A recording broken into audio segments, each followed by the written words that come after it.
नमस्कार, आप देख रहे हैं 24 अड्डा। मैं हूं अनुष्का सिंह।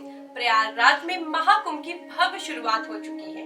देश विदेश से श्रद्धालु प्रयागराज में पहुंच रहे हैं। महाकुंभ में सुबह सपा के राष्ट्रीय प्रवक्ता अरुण राजभर ने क्या कुछ कहा, आइए सुनते हैं।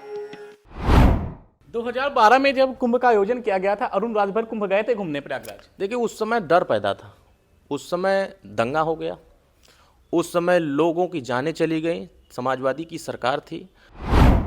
देश का कोई व्यक्ति वहाँ दर्शन करने या स्नान करने जाएगा या वहाँ घूमने के लिए आएगा तो उसको अब कहीं भटकना नहीं पड़ेगा, सारी चीज़ें ऑनलाइन हो गई।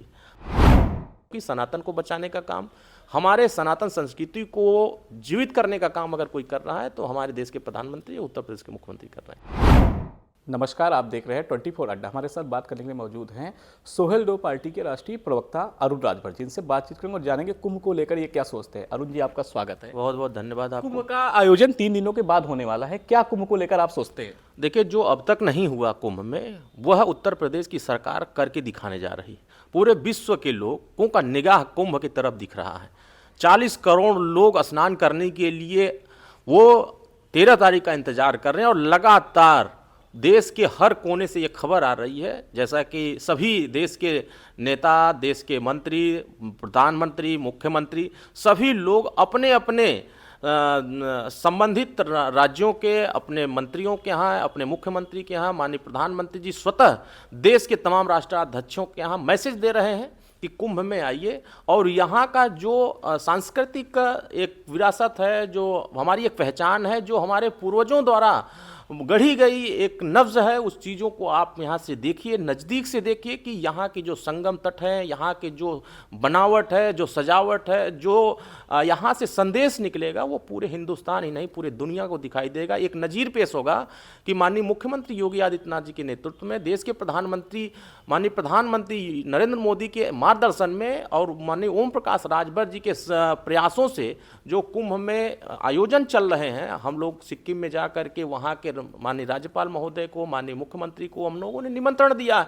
लेकिन जिस तरह का उत्साह दिख रहा है लोगों का कुंभ की तरफ आने का, मुझे लगता है कि अब तक कुंभ में पूर्व की सरकारों द्वारा वहाँ लोगों के अंदर डर पैदा होता था कि कुंभ में जाएंगे तो खो जाएंगे, कुंभ में जाएंगे तो भगदड़ हो जाएगा, हमारी जान चली जाएगी, कुंभ में जाएंगे तो हमारे साथ क्या हो जाएगा हमें कुछ नहीं पता। लेकिन जो व्यवस्था वर्तमान में उत्तर प्रदेश की सरकार ने किया है वह एक बहुत ही अकल्पनीय है कि आने वाले समयों में देश के लोग जब यहाँ आएंगे, दुनिया के लोग आएंगे तो यहाँ से कुछ सीख करके जाएंगे कि उत्तर प्रदेश की सरकार इतना भव्य आयोजन, इतना बड़ा आयोजन करके सफलतापूर्वक सभी लोगों को समुचित तरीके से उनके घर तक पहुँचाने का जो प्रयास कर रही है। गंगा में डुबकी लगा रहे हैं, स्नान कर रहे हैं, संगम में डुबकी लगा रहे हैं, स्नान करके लोग जाएंगे तो हमेशा याद करेंगे कि उत्तर प्रदेश की सरकार, उत्तर प्रदेश के हमारे माननीय मंत्रीगण, उत्तर प्रदेश के हमारे राज्यपाल महोदय और उत्तर प्रदेश के साथ साथ माननीय प्रधानमंत्री के नेतृत्व में जो ये सारे आयोजन देख रहे हैं, इसका सभी लोग संरक्षण करेंगे, इसका सभी लोग सराहना करेंगे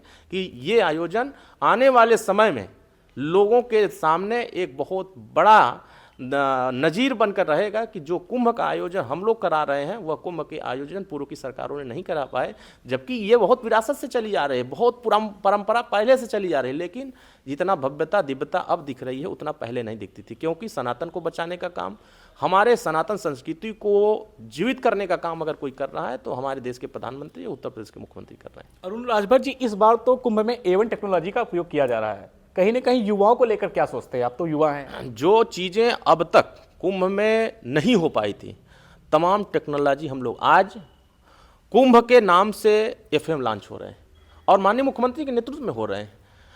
पहले जो सुविधाएं नहीं हो पाती थी अब डिजिटलाइज हो गया। देश का कोई व्यक्ति वहाँ दर्शन करने या स्नान करने जाएगा या वहाँ घूमने के लिए आएगा तो उसको अब कहीं भटकना नहीं पड़ेगा, सारी चीज़ें ऑनलाइन हो गई। आप होटल बुक करिए ऑनलाइन, आप वहाँ स्नान करना है, आपको पूजा पाठ करना है, आपको किसी के साथ ध्यान मग्न करना है, तो तमाम साधु संत वहाँ बहुत बड़े पैमाने पर दूर दूर से लोग आए हैं। सभी लोग एक दूसरे से जिससे मिलना चाहते हैं ऑनलाइन डिजिटल तरीके से आवेदन करके, रजिस्ट्रेशन करके आप वहाँ सरलता से मिल सकते हैं। पहले ऐसा नहीं होता।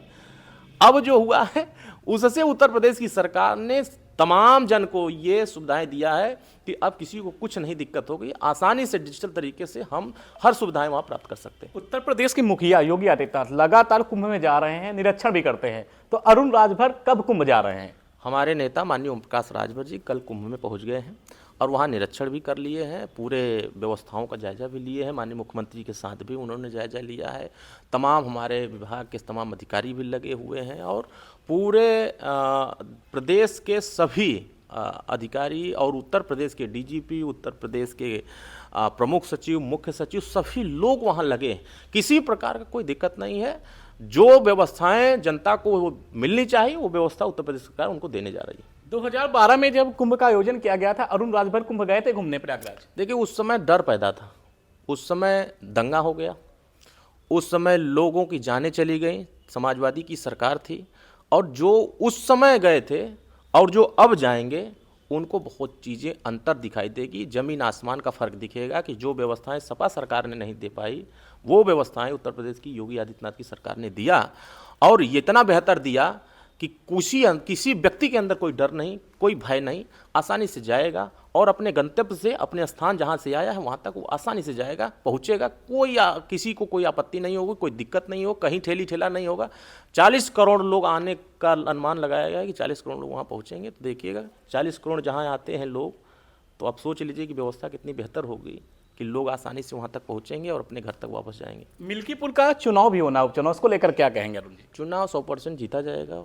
चुनाव सब जानता है कि उत्तर प्रदेश में उपचुनाव जो भी होते हैं सत्ता पक्ष का होता है और जनता भी चाहती है कि हम सत्ता पक्ष के साथ रहेंगे तो हमारा विकास होगा, हम विपक्ष के साथ चले जाएंगे तो विपक्ष जीतेगा तो कहेगा कि हमारी सरकार नहीं है तो हम तुम्हारा क्या कर पाएंगे, हम तुम्हारा विकास नहीं कर पाएंगे। तो जनता को विकास चाहिए, तो विकास के लिए अभी 9 चुनाव हुए तो जनता ने तो विकास के नाम पर मोहर मार दिया। तो वैसे ही मिल्कीपुर में भी 100% एनडीए के प्रत्याशी बहुत बड़े पैमाने पर भारी बहुमत से चुनाव जीतेंगे। समाजवादी पार्टी कितना भी नाक रगड़ लेगी, झूठ फैला लेगी, नफरत फैला लेगी, अहंकार पैदा कर लेगी, कुछ नहीं मिलने वाला है। उनकी जमानत वहाँ ऐसी जब्त होगी कि उत्तर प्रदेश में समाजवादी पार्टी इसी सेमीफाइनल में 2027 का फैसला कर लेगी कि 2027 में पुनः तीसरी बार हम सरकार बनाएंगे, एनडीए की सरकार बनेगी और समाजवादी पार्टी 17 में जैसे हारी, 19 में जैसे हारी, 22 में जैसे हारी, 24 में जैसे हारी, वैसे ही 2027 में उसको बुरी तरह हारना। बहुत बहुत धन्यवाद हमसे बात करने के लिए। ये हमारे साथ बात कर रहे थे अरुण राजभर जी, जिन्होंने अपनी कुंभ को लेकर अपनी लड़ाई रखी, खासकर युवाओं को लिए भी अच्छा संदेश दिया।